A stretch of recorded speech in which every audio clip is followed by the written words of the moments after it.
ay sumailalim sa kaliwat kanang X-ray at tawag na severe infection at jaw dislocation. Kumbaga po ay sumailalim agad sa isang operasyon, 2 araw.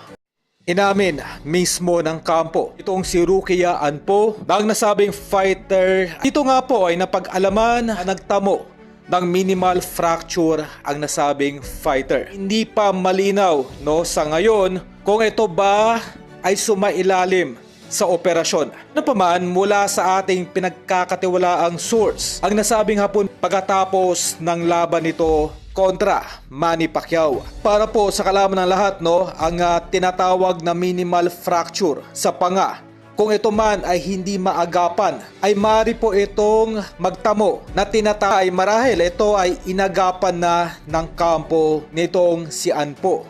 Sa kabilang balita ay nagpaabot na ng pakikiramay itong pamunuan ng Manny Pacquiao Promotion sa sinapit itong si Isaac Pitbull Cruz, na kung saan ay naniniwala itong Manny Pacquiao Promotion na nadaya itong si Pitbull Cruz sa naging laban nito kontra Valenzuela.